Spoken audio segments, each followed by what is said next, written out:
Assalamualaikum warahmatullahi wabarakatuh. Innal hamdalillah nahmaduhu wa nasta'inuhu wa nastaghfiruh wa na'udzu billah min shururi anfusina wa min sayyiati a'malina may yahdihillahu fala mudilla lahu wa may yudlil fala hadiya lahu. Asyhadu an la ilaha illallah wahdahu la syarika lahu wa asyhadu anna Muhammadan 'abduhu wa rasuluh. Allahumma salli wa sallim ala sayyidina Muhammad wa ala alihi wa ashabihi wa man tabi'ahum bi ihsani ila yaumiddin, amma ba'. Yang muliakan Tuan Imam, barisan ahli jawatankuasa masjid, hadirin hadirat muslimin muslimat yang dirahmati Allah Subhanahu wa taala. Jadi alhamdulillah, insya-Allah malam ni kita sambung perbincangan berkaitan dengan fiqh muamalat, fiqh berkaitan dengan urusan perniagaan, harta jual beli, pelaburan dan sebagainya.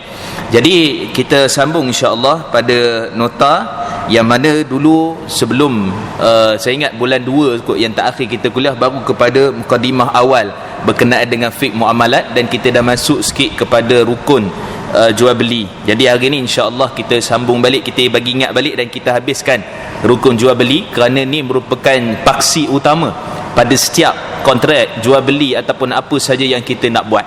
Sama ada kalau hari ni kita tengok perniagaan berkaitan dengan online, jadi dia ada rukun dan syarat dia.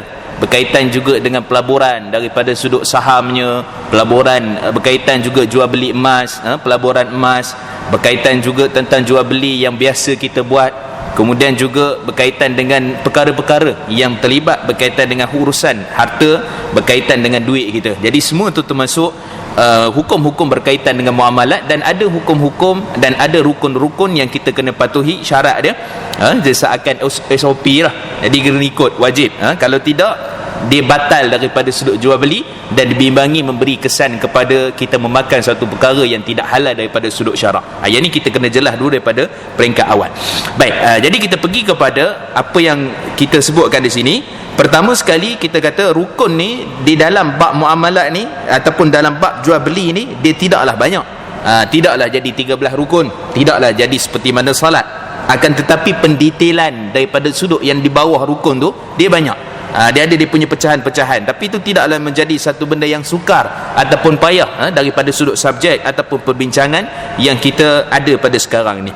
Baik, jadi yang pertama sekali kita akan tengok sekurang-kurangnya kita ada 3 rukun saja. 3 rukun yang mana kita dah bahas sikit pada rukun yang pertama berkenaan dengan syarat pembeli dan penjual. Nak beli jual emas, apa syarat dia? Nak beli, maksudnya bagi pembeli dan penjual, nak jual beli saham, apa dia? Tak handsome, tak apa, janji kaya kan. Jadi yang tu dia ada syarat dan kaedah dia, kan duk main beli saja. Dia punya kaedah cara tu. Sebab tu dia memerlukan kepada bukan setakat technical analysis kepada saham tu, tetapi kita kena tahu mana patuh syariah. Macam mana nak tahu dia patuh syariah? Contohnya kita kata saham Top Glove contohnya. Kan sekarang ni melambung-lambung tinggi. Jadi adakah daripada sudut syariahnya bagaimana? Halal ataupun tidak? Yang tu memerlukan kepada konsep syariah. Dia tak boleh kita pergi je terus macam tu, kita beli dan kita tahu analisis saham, kita buat analisis, bukan setakat itu. Akan tetapi pertama sekali kita kena tahu apa dia? Daripada sudut syariahnya, iaitulah halalnya jual beli ataupun pelaburan yang kita nak buat. Baik, jadi yang pertama daripada sudut apa? Pembeli dan penjual. Itu rukun yang pertama, nanti kita bincang. Yang kedua, rukun yang kedua adalah sirah. Sirah ni maksudnya ijab dan qabul, iaitulah ketika mana kita melakukan jual beli tu, apa yang menunjukkan jual beli tu berlaku.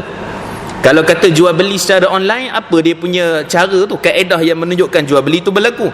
Sedangkan dalam mazhab Imam Syafi'i, jual beli mesti saya beli saya jual, saya beli saya jual. Itu kaedah asas yang paling basic yang dipakai dalam mazhab Imam Syafi'i rahimahullah. Akan tetapi hari ini kita tengok macam-macam jenis jual beli. Ada buka akaun pelaburan. Akaun pelaburan berbentuk pelaburan simpanan emas. Apa kontrak yang digunakan kalau emas tak ada depan mata? Kan. Kemudian daripada sudut jual beli, transfer online tak online, e-hailing ke tak e-hailing ke, ataupun kita kata apa lagi, daripada sudut order makan ke minum ke apa semua, apa kontrak yang diguna pakai, apa sirah dia, kan. Atau sekadar kita SMS, kita kata saya telah transfer duit, dia pun cek duit dah masuk dalam akaun, dia pun hantar barang. Adakah itu telah berlaku jual beli? Ini antara perkara yang insya-Allah kita akan semak satu persatu. Adakah daripada sudut syarak ia dibenarkan, ataupun kalau tak dibenarkan ada tak perbincangan-perbincangan ataupun bagaimana. Insya-Allah nanti kita akan lalu. Itu yang kedua. Yang ketiga, syarat pada barang. Syarat pada barang. Barang ni pun ada syarat-syarat dia. Bukan setakat halal saja. Syarat ni, barang ni pertama ada ke tak ada barang tu. Kalau kata nak buat dropship, kalau nak kata kita nak buat sekian-sekian, jadi apa syarat-syarat yang diperlukan? Kalau kata kita nak beli rumah tu under construction contoh, ataupun rumah tu memang tak ada lagi, baru tanah je kita tahu, jadi apa dia punya rukun-rukun dan syarat-syarat dia? Sedangkan dalam mazhab Imam Syafi'i, dia sangat menekankan jual beli tu barang tu mesti wujud lah. Barang tu mesti ada. Bukan barang tu di awang-awangan. Ni macam mana? Oh, tapak dah ada contoh kan. Jadi tapi pembinaan ni mengambil masa selama 1 tahun, 1 tahun setengah. Jadi adakah jual beli seperti tu okey ataupun tidak? Itu yang insya-Allah kita akan bincang daripada sudut dalil dan perbincangannya. Insya-Allah saya akan cuba habiskan rukun dan juga syarat-syarat berkaitan dengan jual beli ini. Baik, kita pergi pada rukun yang pertama. Jadi kita dah bincang dah sikit, tapi saya ulang sikit lah supaya kita lebih jelas dia punya perjalanan itu. Okey, yang pertama, rukun berkaitan dengan pembeli dan penjual. Sama sekali, syarat dia tu apa? Pertama, bila nak lakukan jual beli, ada pembeli ada penjual lah. Itu rukun dia. Tapi syarat pembeli penjual tu apa? Yang pertama sekali dibincangkan di sini adalah dia mesti rushd. Rushd ni maksudnya adalah sempurna daripada sudut apa? Baligh dan berakal. Baligh dan berakal. Dan jual beli ini tidak disyaratkan Islam. Jual beli tidak disyaratkan Islam untuk melakukannya. Cuma kita kata afdal, keutamaan kita beli pada barang Islam lah. Itu paling utama. Akan tetapi tidaklah kita kata haram beli barang kepada orang bukan Islam. Sebab benda ni pernah berlaku di zaman Nabi SAW. Nanti kita akan detailkan. Cuma barang tu wajib halal lah. Barang tu wajib halal. Cuma transaksi daripada sudut keutamaan, daripada sudut afdal, maka sudah tentu beli kepada orang yang orang Islam ataupun orang Muslim, maka yang tu yang lebih utama. Baik, jadi kita nak pergi dulu. Pertama sekali, baligh dan berakal. Baligh dan berakal. Cuma perbahasan di kalangan para ulama, kalau satu orang tu beli dalam keadaan kita kata dia tidak baligh, budak kecil contohnya. Kita kan selalu bagi budak sekolah rendah pun dan sebagainya. Jadi ada setengah-setengah ni baru contohnya tadika kita tak bagi duit dah. Darjah 1, darjah 2 kadang-kadang tu kan. Umur baru 6 tahun, 7 tahun kita dah bagi duit kat dia. Padahal 6 ke 7 tahun tu itu adalah umur mumayyiz mengikut dalam mazhab Imam Syafi'i rahimahullah. Seperti mana disebutkan dalam kitab-kitab seperti mana Mausu'ah, Fatwa Kuwaitiyah dan sebagainya, itu baru umur yang dipanggil mumayyiz. Disebut dalam kitab Rawdatul Talibin, banyaklah dalam kitab-kitab mazhab Imam Syafi'i, dia belum dipanggil sebagai baligh. Baligh mengikut mazhab Imam Syafi'i adalah 15 tahun bagi lelaki 15 tahun baru mencapai umur baligh. Jadi kalau tak baligh kita buat jual beli. Kan 6 7 tahun, 10 tahun buat jual beli. Adakah jual beli itu sah? Okey, ikut mazhab Imam Syafi'i asalnya jual beli itu tidak sah. Kerana syarat nak jual beli ni mestilah umur itu baligh. Baligh maksudnya dan juga berakal. Sebab ada orang baligh tapi tak berakal. Ada orang berakal mumayyiz tu tapi dia belum baligh. Jadi ada beza antara kedua tu. Jadi kalau melakukan jual beli, buat jual beli, adakah daripada sudut syaraknya dibenarkan ataupun tidak? Sebab dalam hadis riwayat daripada Sayyidina Ali radhiyallahu anhu, dalam riwayat Imam Ahmad, Imam Tirmizi dan sebagainya, hadis yang sahih, kata Nabi sallallahu alaihi wasallam, rufi'al qalam an ummati ats-tsalatsa. Diangkat penulisan, maksudnya apa? Daripada sudut dosa pahala ni di kalangan umat aku ni terhadap 3 golongan, kata Nabi sallallahu alaihi wasallam. Yang pertama sekali adalah al-majnun hatta yafiq. Orang yang gila sehingga dia sedar. Maksudnya kalau gila tu dia buat benda-benda yang mendatangkan dosa, dia tak dikira sebagai berdosa. Sebab waktu tu dia tak dikira sebagai berakal daripada sudut perbincangan syarak. Kemudian yang kedua kata Nabi sallallahu alaihi wasallam, iaitulah orang naim hatta yastayqiz. Orang yang tidur sehingga dia bangun. Kan orang yang tidur sehingga dia bangun. Katakanlah dia tidur sehinggalah, katalah contohnya kan, lepas zuhur tak sedar, asar contohnya, asar tertinggal, maghrib baru sedar. Tapi kalau ikut perbahasan detail mazhab Imam Syafi'i, selagi mana dapat 1 rakaat tu tak ada masalah. Kan sebab tu dalam hadis kata Nabi SAW dalam riwayat Imam Muslim, man adraka raka'ah fi salah, iaitulah sesiapa yang mendapatkan 1 rakaat dalam solat, maksudnya 2 minit lagi nak azan tapi dia dapat dah rakaat tu, maka dikira dapat solat tu. Jadi dia tak perlu niat qada, tak perlu niat ganti dah. sebab dia dah dapat satu rakaat tu. Itu mengikut pandangan jumhur, majoriti para ulama, termasuk mazhab Imam Syafi'i. Tapi persoalannya sekarang ni yang kita bincang bab muamalat ni, macam mana dengan urusan orang yang seperti itu? Kan orang yang dalam keadaan umur yang sedemikian, maka dalam mazhab Imam Syafi'i umumnya menyatakan tidak sah, melainkan kalau ada wali yang pantau waktu jual beli tu. Yang wali pantau ni tak semestinya berdepan. Wali pantau ni contoh katalah kita berhenti dekat satu Petronas, jadi kita suruh anak kita 10 tahun ni, contohnya apa, ambil ini RM20 pergi kat kaunter tu, kita nak isi minyak sebab kita malas nak turun dah. Kan contohnya. Jadi pun kita bagi kat dia. Bagi tu kita tengok dia. Pergi tu betul dia bagi tu sekian-sekian, kita nampak, kita perhatikan dia. Maka yang tu sebahagian para fuqaha menyatakan jual beli seperti itu sah dengan syarat pemantauan bagi wali dia. Wali ni maksud tak kira lah bapak dia ke ibu dia ke, sebab ni dalam bab muamalat, bukan wali nikah. Wali nikah wajib bapak lah. Ni dalam bab muamalat, siapa yang menjaga dia. Kalau contohnya pak saudara dia, pak mentua, bukan pak mentua, pak saudara dia contohnya, jadi pak saudara dia yang tengok. Nampak dia memang bagi, maksudnya bagi RM2 tadi nak beli coklat harga berapa, ni dia punya beg, sekian-sekian, okey betul, dia punya pulang duit tu. Jadi itu lulus daripada sudut jual beli. Cuma syarat kita sebut tadi apa, kena pantau dengan wali. Itu kaedah dia. Baik, itu yang pertama. Yang kedua, disebutkan di sini pada pembelian ni juga daripada sudut barang-barang yang khusus hak mutlak milik orang Islam, dia mesti disyaratkan Islam.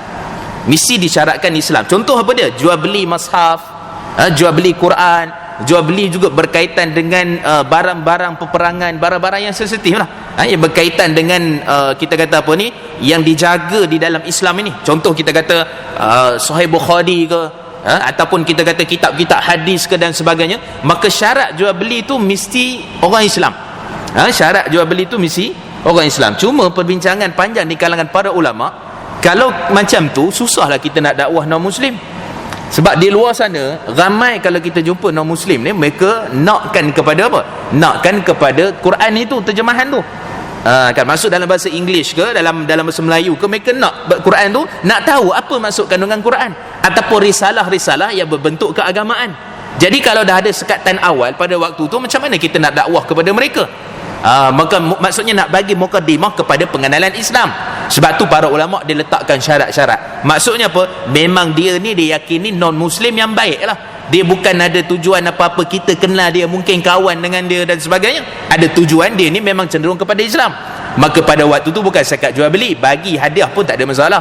Bagi contohnya Quran terjemahan kira dia, tak ada masalah daripada sudut tu. Dan ni kami pun dah bincang dengan KDN, dengan Jakim dan sebagainya. Maka kawan-kawan sahabat-sahabat kita yang buat dakwah ini, ataupun kita kata apa, pengenalan Islam itu kepada non-Muslim, diedarkan risalah-risalah, ada Quran ataupun kita kata apa, terjemahan dan sebagainya, maka ia dibenarkan. Daripada sudut konteks negara kita, kalau kita nak dakwah daripada sudut itu, itu walaupun nampak macam asalnya memang tak bagilah, sebab bimbang takut nanti mereka tomah kepada Islam, mereka cari kekurangan ada dalam Islam ataupun sebagainya lah, walaupun tak ada kekurangan pun dalam Islam.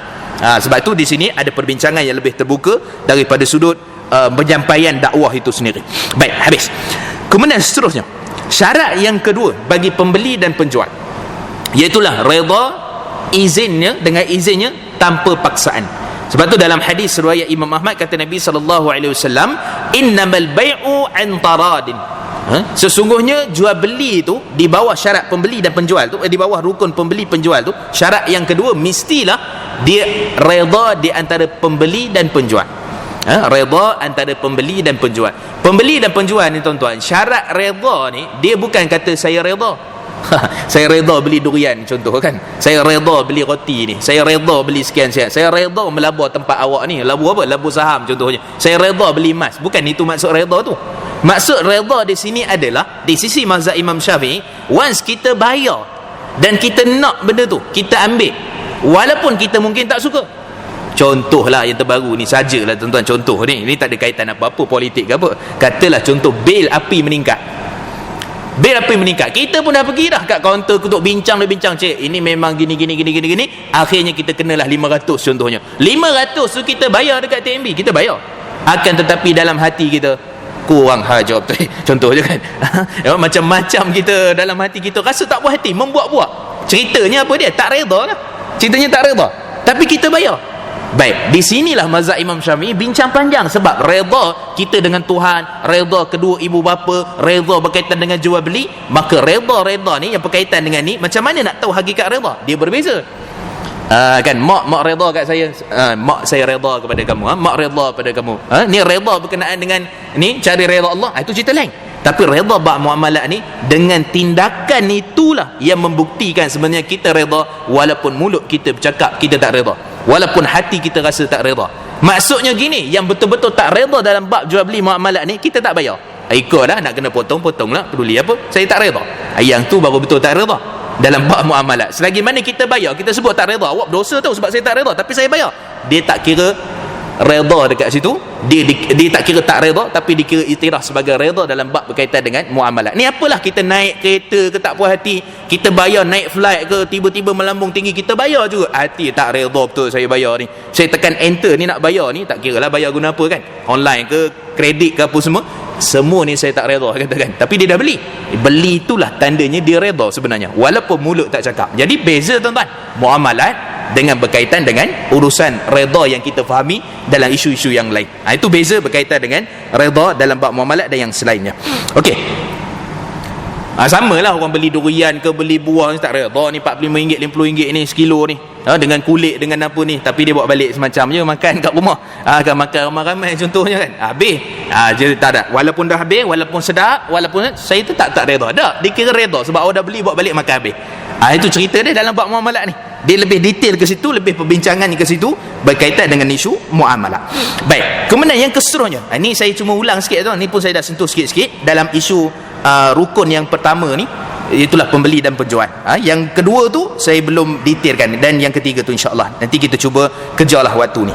Okey, yang ketiga, wujud pembeli dan penjual untuk kemaslahatan bersama daripada sudut tawar harga, tengok pada barang, serahan dan lain-lain. Syarat yang ketiga, wujud pembeli dan penjual. Wujud pembeli ni dia boleh jadi dua, sama ada memang berdepan, yang kedua secara online. Dan online ni tak semestinya orang tu tunggu dekat depan komputer tu ataupun depan telefon dia, tak semesti. Online ni boleh laku pelbagai. Boleh berlaku. Nanti kita akan bincang dalam isu bab ijab dan qabul. Tuan-tuan bayar zakat secara online, mana ijab qabul dia? Tak ada pun tulis saya beli, tak pun orang kaunter zakat keluar ke apa kata saya ni lah, kita doa lah lepas bayar zakat, tak ada pun, dia tak tunggu depan kaunter. Tapi kita dah masuk duit dalam pusat zakat, kita dah bayar zakat, kita dah bayar sekian-sekian secara online, bil air, api dan sebagainya dah bayar secara online. Jadi di mana ijab qabul saya beli saya jual? Sedangkan mazhab Syafi'i mesti ada ijab saya beli saya jual. Itu kaedah, nanti kita bincang pada yang rukun yang kedua nanti. Okey, so wujud pembeli dan penjual sama ada secara hakiki, betul-betul berada di tempat tu. Dan tempat ini tuan-tuan, dia tak disyaratkan mesti dalam kedai. Tempat ni kalau orang buat COD contohnya dekat Petronas dia jumpa, kita jumpa kat Petronas lah, Petronas itulah tempat dia. Kan kita jumpa dekat sekian-sekian tempat, dekat situlah tempat dia. Jumpa dekat tepi masjid, kat tepi masjid itulah dia punya tempat kontrak ataupun akad jual beli tu berlaku. Dia bukan syarat mesti dalam kedai, bukan mesti. Sebab tu kena jelas dalam majlis akad yang disebut dalam muamalat, dalam majlis akad maksudnya di mana tempat dia melakukan transaksi jual beli tu. Kaedah jual beli tu. Kalau dekat rumah dia secara online, itulah tempat dia. Itulah kaedah dia, itulah cara dia. Maka tak perlulah kita kata ni nak kena jumpa, apatah lagi sekarang ni PKP dan sebagainya, maka lebih baik untuk kita secara online daripada sudut jual beli dan sebagainya. Itu dia daripada kemudahan, dan daripada sudut muamalatnya tidak menjadi batal ataupun tidak sah jual beli, dia tetap sah daripada sudut pembahagian ataupun daripada sudut perbincangan syarak. Baik, kemudian yang keseterusnya, melihat barang yang dijual ni lebih utama tuan-tuan.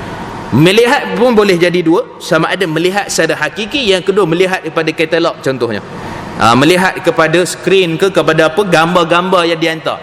Dulu orang duk beli kecoh apa, lidah jin apa ke benda dah viral sekejap, kan beli lidah jin ke lidah apa-apalah tuan-tuan kan. Jadi daripada sudut tu kita pun dah hantar gambar, ni pasu ni dan bunga ni 50 harga dia contohnya. Jadi gambar ya, hakikat sebenar pokok tu tak ada pun. Sebab tu kadang-kadang kalau kita pergi beli secara jelas, penjual dia kena detail dalam bab ni. Dia kena jelas betul-betul. Kalau kata kena drive dulu, test drive. Kalau kata kena buat ni, kena buat dulu. Tengok dulu. Sepatutnya begitu. Akan tetapi setengah-setengah tempat, contoh tuan-tuan nak beli kereta tu tak ada, kena tunggu order 3 minggu ataupun sebulan paling lewat dia akan sampai. Jadi tuan-tuan boleh tempah dulu, tengok warna, tengok katalog, tengok apa saya berkenan. Ni sama je, tapi warna tu yang lain. Yang ni boleh test drive, tak ada masalah. Hak ni warna merah, tapi hak sampai yang tuan nak tu warna biru. Yang tu sebulan lagi sampai, contohnya. Jadi tuan-tuan dah berkenan, dah beli dah, submit apa semua dah. Kan buat financing, dah buat apa semua. Jadi pada waktu tu, adakah boleh jual beli secara katalog tu, secara gambar itu? Maka di sini dia berdasarkan kejujuran bagi penjual. Kalau ada unsur penipuan kat situ, kita order biru laut yang sampai biru tua, sebenarnya hakikat kita menang, kita boleh tukar daripada sudut asasnya. Cuma ada contoh-contoh kalau tuan-tuan berguna platform online ni, yang mana kalau sampai tu, yang tu lah tak boleh tukar, tak ada apa dah. Yang tu bukan daripada sudut pembeli yang berdosa, daripada sudut penjual kerana tidak menepati apa yang diminta spesifik yang telah pun diorder oleh pembeli. Ini kena jelas bagi pembeli. Itu sebab tu nanti kita akan tengok apa dosa-dosa berkaitan apa ni, kena jelas bagi penjual. Nanti kita akan tengok apa dosa-dosa yang berkaitan dengan penjual. Kadang-kadang jual buah, kadang-kadang jual itu, jual ini, tuan-tuan.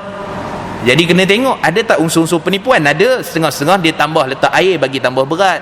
Setengah-setengah tu diikat tangkai dia bagi banyak supaya tangkai itu berat. Apa contohnya, jual buah mata kucing contohnya. Ini realiti lah yang ada dalam kehidupan kita. Jual buah rambutan, dia punya tangkai punya besar, tangkai je 200 gram contohnya. Bukan sebab dia nak, bukan sebab apa, dia memang niat tu untuk bagi berat tu. Maksudnya rambutan tu 800 gram je, yang tangkai tu bagi berat lagi. Yang ada sebiji pun diikat juga tangkai punya besar, tuan-tuan. Contohlah, yang tu termasuk dalam unsur gharar, penipuan dalam jual beli yang ditanggung oleh penjual, dan dia adalah satu dosa besar. Sebab tu kata Nabi SAW dalam hadis sahih dalam riwayat Imam Tirmizi, at-tajjar amin as-sadiq ma'al syuhada wan nabiin was salihin, atau kama qala Nabi SAW, peniaga yang jujur dalam jual beli dia. Jujur ni bukan semesti bagi sedekah, tuan-tuan. Jujur lah. Jujur maksudnya sekilo, betul-betul sekilo. Tak ada unsur-unsur penipuan, tak ada unsur apa-apa, memang betul-betul jelas. Ataupun bagi lebih sikit, sekilo 2 gram contoh, atau pulang lah itu kan, itu lagi baik lah. Tapi nak cerita yang jujur dalam jual beli perniagaan dia bersama dengan para syuhada, orang-orang golongan yang saleh dan para anbiya. Maksud dekat akhirat nanti, tuan, dekat syurga duduk dengan para nabi, para anbiya, orang yang berjual beli ni. Jangan kata orang jual beli ni ni semua urusan dunia belaka ni, yang datang ke masjid ni baru ibadat contohnya. Dah. Jual beli tu ibadat. Yang buat perniagaan tu ibadat. Dia nak cari nafkah, nak tanggung keluarga, nak tanggung family, anak-anak. Itu adalah ibadah sebenarnya. Dan dia bila betul dalam jual beli dia akan dapat pahala besar juga ganjaran dia. Tapi jangan sampai tak ingat surah masjid. Itu pun cerita juga, tuan-tuan.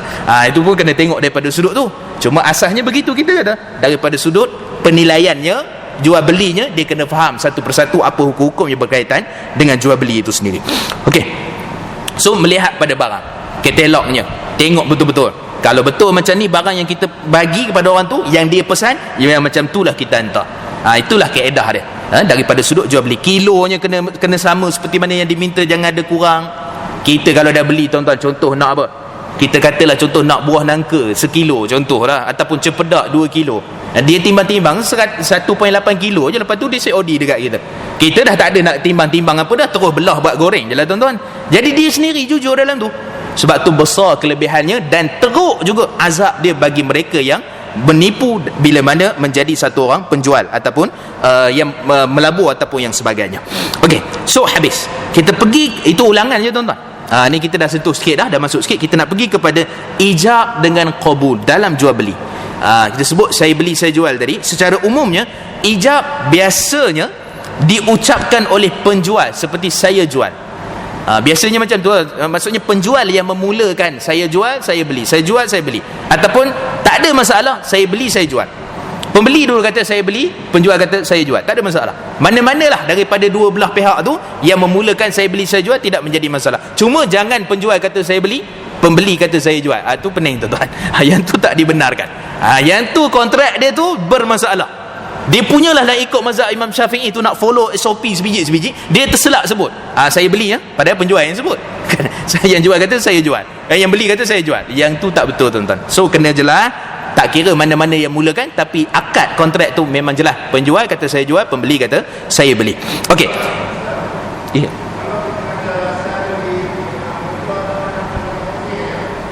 Tak apa jelas, tuan? Boleh. Dia gini, apa saja isyarat yang menunjukkan jual beli tu diterima? oleh pembeli penjual, maka tidak ada masalah. Nanti kita bincang ada 4 cara macam mana nak jelaskan supaya jual beli ni memang berlaku. So saya beli okey, tak ada masalah. Ataupun dia kata saya bayar okey, contoh je. So apa saja isyarat, bukan isyarat, apa saja akad, apa saja kalimat perkataan yang menunjukkan saya beli saya jual, dia sebut okey pun semua, yang tu telah pun termeterai jual beli. Tak mesti saya beli saya jual. Itu dia punya konsep yang asas. Cuma nanti kita akan bincang detail lagi. Okey. Kemudian seterusnya, secara asasnya kita sebut jual beli ni dia boleh berlaku dengan 4 keadaan. Pertama sekali dengan lisan, lidah lah. Iaitulah saya sebut saya beli saya jual okey, ataupun sekian-sekian dan sebagainya. Maka semua yang perkataan kalimat yang menunjukkan keluar daripada lisan, maka pada waktu tu berlakunya jual beli. Itu satu. Yang kedua, jual beli boleh berlaku dengan tulisan. Sebab tuan-tuan, kalau kita hanya berpegang kepada lisan semata-mata, masalah. Pasal saya yakin tuan-tuan dulu bila beli rumah, beli kereta dulu buat kontrak, semua sign belaka. Kan? Itu standard operasi, standard SOP. Apa dia? Ni mana yang saya nak kena sign ni? Sign muka surat 34, sign muka surat 36, sign muka surat tu, itu kemudian muka surat last sekali. Tuan pun sign je. Tak ada waktu tu, tak ada dah. Saya beli, saya jual. Tak ada dah tuan-tuan. Tapi tuan-tuan sign. So sains itulah, tanda tangan itulah yang menunjukkan tuan-tuan melakukan jual beli. Jadi jangan terkeliru ada kata dah saya kena ada beli saya jual. Tak. Jual beli boleh berlaku dengan pertama dengan lisan, yang kedua dengan tulisan. Jadi yang tulisan tuan-tuan buat tu, sains tu turunkan perjanjian apa semua, yang tu termasuk juga dalam berlakunya jual beli. Baik, yang ketiga dipanggil jual beli mu'atah. Jual beli mu'atah. Yang ni ada problem sikit tuan-tuan. Mu'atah ni apa dia? Dengan tindakan semata-mata. Sedangkan orang yang kita berakad itu tidak ada. Contoh, kita jual beli air dengan mesin, kita bayar parking kereta, masuk je RM2, keluar sekejap lagi bayar dekat pengadang nak keluar tu kan. Yang tu saja. Tak bayar pun, masuk kad je. Jadi tak ada pun. Saya beli tak ada. Kan nak cakap dekat siapa? Kat mesin. Tak. Kalau mesin pun pandai buat, maksudnya kita pun sebut saya beli, mesin pun saya jual, tetap dikira tidak mukallaf. Sebab mesin bukan manusia. Dia diprogramkan untuk sebut saya jual, contohnya. Tetap jual beli itu tidak sah daripada sudut pandangan mazhab Imam Syafi'i. Daripada sudut asasnya. Sebab apa? Tidak ada kontrak. Maksudnya ya pun tak ada, syarat pun tak ada, tulisan pun tak ada. Tapi yang ada apa dia? Tindakan dipanggil mu'atah. Akan tetapi perbahasan besar di kalangan para ulama pada hari ini, kalau kita tengok kebanyakan jual beli kita ni berlaku dalam bab mu'atah. Contohnya apa? Bayar zakat ni tuan-tuan tahu ijab qabul tu mana? Bila tuan-tuan enter, tekan saya terima tu, itulah maksudnya qabul. Ijab dan qabul. Ijab mana? Ijab tadi tuan-tuan masuk duit, masuk apa semua tu, tuan-tuan tekan transfer, accept, agree dan sebagainya. Maka semua tu termasuk dalam mu'atah sebenarnya. Mu'atah ni maksud tindakan semata-mata, sedangkan orang tu bukan ada orang pun kita berakad dengan dia, bukan ada ambil daripada pusat zakat pun, kita masuk tu dalam akaun dia. Begitu juga kita buat transfer online, jual beli barang, jual beli tu dropship, macam-macam lagi lah. Semua yang guna platform online belaka. Semua sekali. Maybank to you, nak top up, tak top up, nak buat itu, nak buat ini, nak bayar bil, semua tu termasuk dalam apa yang kita panggil sebagai mu'atah. Soalan dia sekarang, mana ijab dan qabul? So ijab dan qabulnya dekat situ lah. Jangan kita keliru, kita kata ijab dan qabul ni mesti saya beli saya jual, mesti sekian-sekian, kena tulis, kena jelas. Tak. Yang tuan-tuan accept, agree, setuju, enter, semua tu termasuk dalam ijab dan qabul. Ni jelas tuan-tuan. Sebab tu kalau ada orang petikai kata tak, mana ijab qabul dia? Tak, itulah ijab qabul dia. Yang ni dipanggil sebagai taqabud hukmi ataupun qabat hukmi. Apa maksud qabat hukmi ni tuan-tuan? Jual beli yang dilakukan secara hukumnya berlaku, tapi bukan secara berdepan. Secara hukumnya berlaku, maksudnya dah diprogramkan mesin tu, enter, dah kira boleh dah, tak ada masalah. Jadi tuan-tuan masuk nak keluar daripada kapak tu, nak keluar daripada parking tu, dia dah sebut dah, have a nice day, contohnya kan. Tuan-tuan pun keluar, jadi waktu tu kira okey dah. Tindakan tuan-tuan tu dah pun, melainkan tuan-tuan langgar palang tu, itu kira tak betul, itu parking tu kira tuan-tuan tak bayar lah tu. Contohnya gitu. Jadi maksudnya telah pun berlaku jual beli, dan ni berlaku dalam semua platform. Kalau tuan-tuan ada akaun emas contohnya, ada beli akaun emas, tak tahulah kalau tuan-tuan ada beli kan. Jadi akaun emas ni, emas bukan daripada tuan-tuan, dan tuan-tuan beli secara online saja. Secara online, tuan-tuan nak berapa? Contohnya 5 gram, contohnya 10 gram, 50 gram. Ada 50 gram, tak ada 20 gram, 100 gram. Bar lah contohnya. Tuan-tuan nak melabur, mas naik kan 2-3 hari ni. Dikatakan nak naik 300 lebih. Sekarang ni pun kalau 99 pun RM385 lebih dah tuan. Dekat 390. Semalam 390 lebih. 290 lebih. Maksudnya mas makin meningkat lah. Cuma kita kata pada waktu ini mana dia punya kontrak jual beli tu? Kalau beli secara platform online dan tempat-tempat yang tuan-tuan patuh syariah ataupun tak tempat tu. Kalau tempat tu patuh syariah, memang di endorse oleh penasihat syariah ataupun sekian-sekian, maka pada waktu tu halal lah tuan-tuan beli secara platform online tu. Cuma transaksi tu macam mana? Transaksi secara online, walaupun tuan-tuan tak sebut saya beli saya jual, tapi kaedah tu telah pun menyatakan telah berlakunya jual beli. Baik, itu 3. So kita kata dengan perbuatan tadi, dengan tindakan secara tulisan, secara lisan, dan yang keempat secara isyarat. Isyarat ni yang mana tuan-tuan? Yang kita biasa buat tu lah. Kat mana? Tu dekat tu beli dekat mall, beli dekat market, dekat apa? Mana ada saya beli saya jual tuan-tuan? Bagi duit je. Bagi duit dia pulang. Ni sekali dengan bil. Tu lah, tak ada. Ya, saya beli, saya jual. Tak ada sebut pun saya beli, saya jual. Tapi dengan isyarat. So dengan isyarat yang menampakkan jual beli tu berlaku, maka ia masih diiktiraf sebagai jual beli yang sah daripada sudut syarak. Walaupun tak berlaku jual beli. Sebab tu saya sebut tadi, afdalnya, keutamaannya mazhab Syafi'i memang lisan. Saya beli, saya jual. Tapi orang hari ni praktikal punya hari ni, kita tak nampak dah benda tu. Suasana tu tak ada dah. Kalau bayar beli makan ke minum, lagilah tak catatnya, tak apa, main sebut je. Ada 2 bendi 2 batang, ikan seko, ikan saiz besar mana tak tahu, sayur sikit banyak mana. Kan? Jadi asalnya dia jadi problem.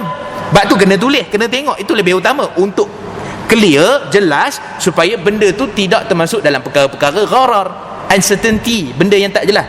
Dia termasuk dalam perkara yang diharamkan oleh syarak. Bila kita jual beli satu benda tu tak jelas, tak kira lah tak jelas tu daripada sudut apa, kuantiti ke, daripada sudut masa penghantaran ke pun sama. Contoh kita beli online, beli online ni berapa lama sampai? Tengoklah, kalau sekian-sekian 3 bulan contohnya kan, kalau sekian-sekian 2 bulan, iyalah beli kat luar negara kan, tak jelas tu. Daripada sudut kontrak, silap-silap boleh membatalkan akad dia. So kena nyata betul-betul 2 minggu ni sampai, termasuk pos, waktu pos ni jelas. Sebab tu jual beli dia kena jelas, tak ada unsur-unsur sekian, hidden charges sekian. Ni nanti kita bincang lagi.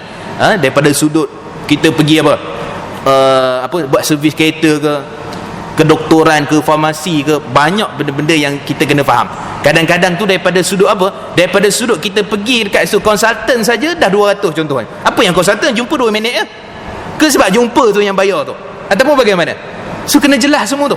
Daripada sudut, bukanlah nak jelas tu sampai ubat apa, berapa ni, awak beli berapa, untung ambil berapa. Tak, bukan sampai macam tu. Dia ceritanya sekarang ni kena jelas pada perkara yang sepatutnya jelas.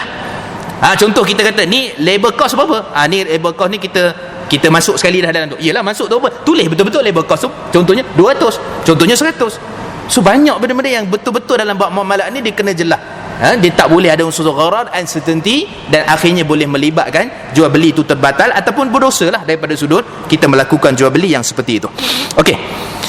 So itu maksudnya ijab dan qabul, dan ada 4 jenis syarat yang kita sebutkan tadi. Jadi tuan-tuan jangan risaulah beli dengan mesin, dengan ATM, kredit, dengan apa semua tu, maka semua tu termasuk jual beli yang sah, walaupun tak pernah pun sebut saya beli saya jual. Itu maksud dia. Okey. Dia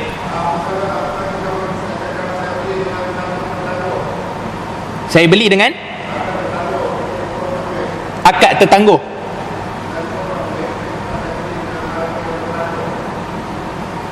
Tangguh tu dari sudut barang ke ataupun barang lah, serahan.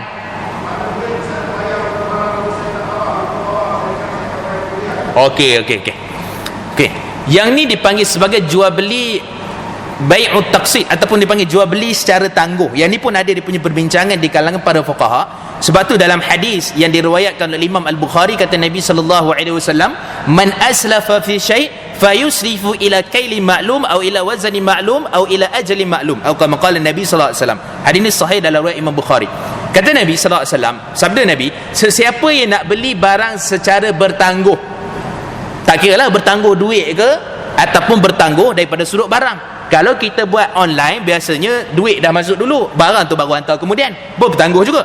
Ataupun kita kata daripada sudut bertangguh bayaran, macam apa? Macam tempahan. So kita tempah bayar deposit. Nanti kita bincang apa hukum deposit di sisi mazhab Imam Syafi'i.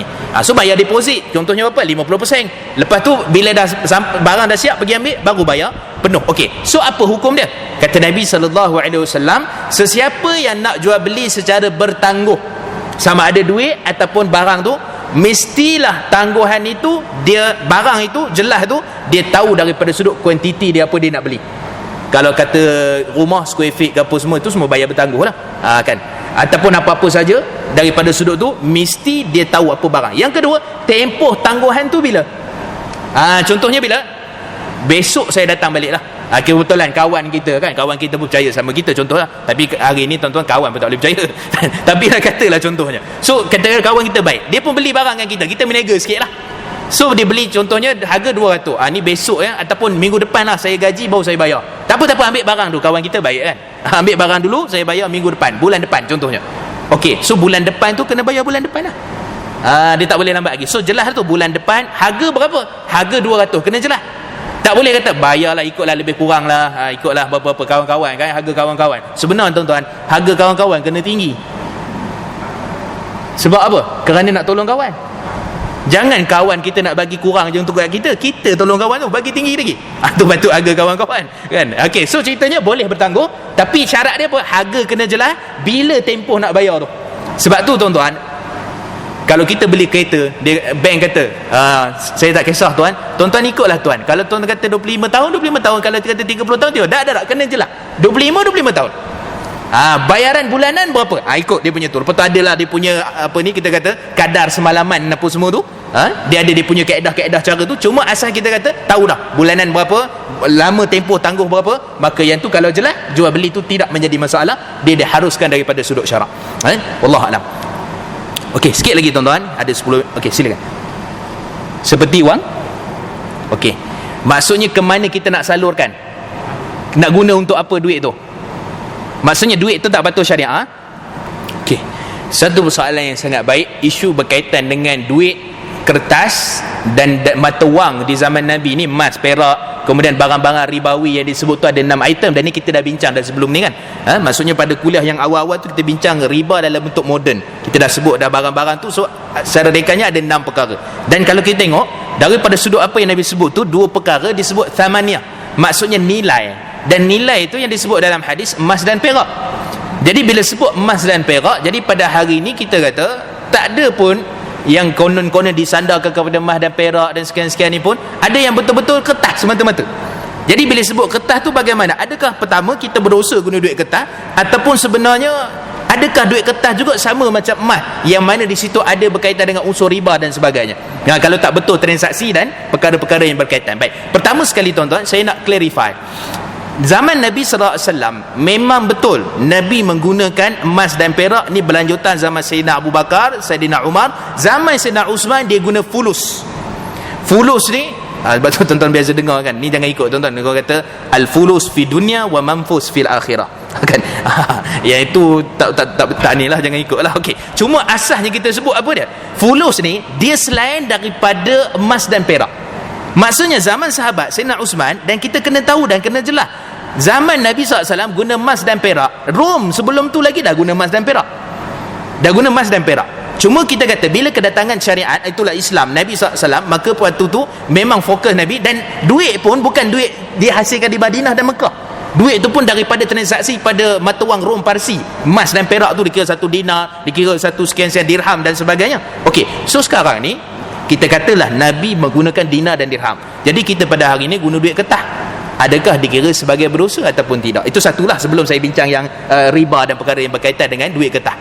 Okey, ceritanya gini tuan-tuan. Dia isu bab muamalat ni lebih luas daripada bab ibadah. Lebih luas. So bila kita kata bab muamalat, apa yang kadang-kadang tak digunakan di zaman Nabi, digunakan kemudian zaman Sayyidina Uthman dan selepas itu, maka pada waktu itu juga adalah daripada ijtihad sahabat. Jadi kita gunakan wang kertas dan sebagainya yang diperakui dengan nilai yang dicetak oleh bank negara dan sebagainya, maka yang tu juga termasuk dalam apa yang kita panggil sebagai kita boleh ataupun harus untuk menggunakannya. Dan dia terikat dengan apa? Dengan zakat. Terikat dengan apa? Terikat dengan kaedah-kaedah yang berkaitan dengan emas yang dipanggil sebagai jual beli yang berkaitan dengan ada riba ataupun tidak, dan seterusnya.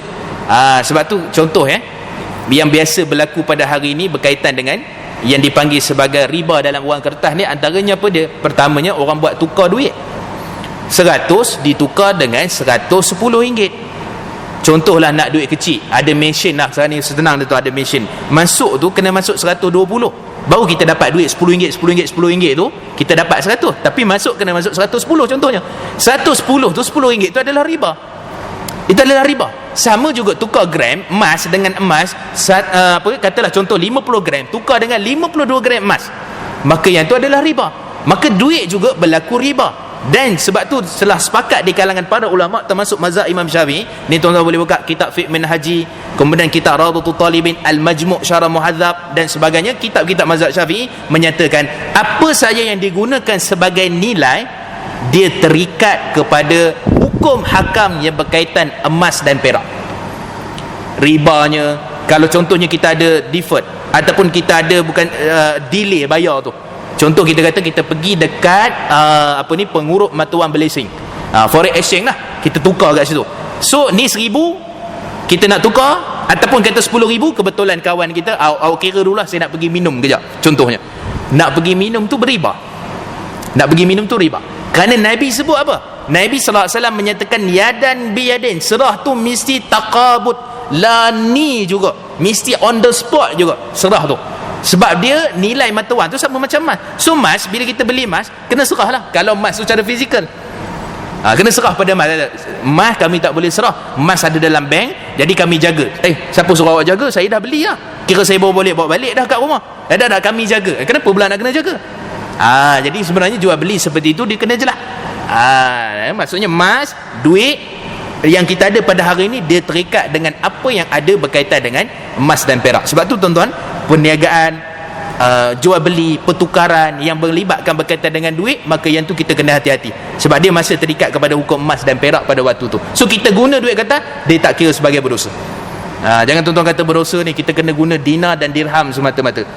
Kalau gitu kita kata Rom Parsi sebelum tu kerajaan-kerajaan tu pun dah guna dah dinar dengan dirham. Nabi cuma menyambung saja, Nabi gunakan saja. Kan Nabi SAW makan kurma sunnah yang elok kita guna lah. Sebelum tu pun Arab, Abu Jahal apa semua pun makan kurma dah. Itu dia punya kaedah dia. Mana?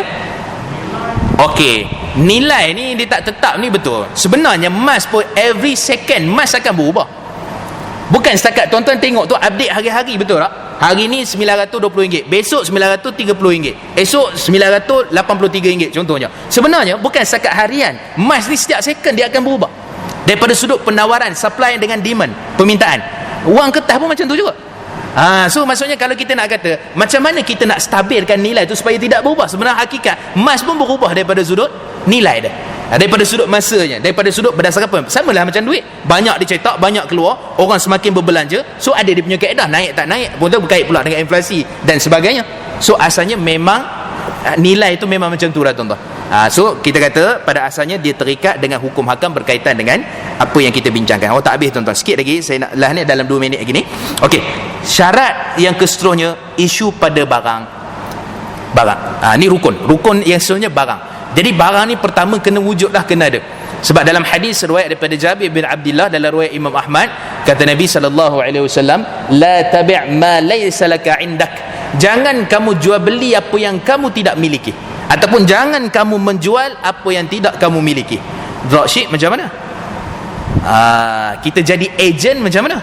So agent barang tu bukan kat kita, barang kat warehouse. Barang tu syarikat tu yang punya. Bila kita masuk tu bayar kat kita, kita bagi tahu dekat masuk dekat ni melalui kita, barulah daripada pihak warehouse kepada kilang apa hantar barang tu kepada customer. Tapi barang tu tak ada kat kita. Jadi macam mana? Adakah ia termasuk daripada larangan Nabi? Nabi kata jangan kamu jual beli benda yang kamu tak miliki.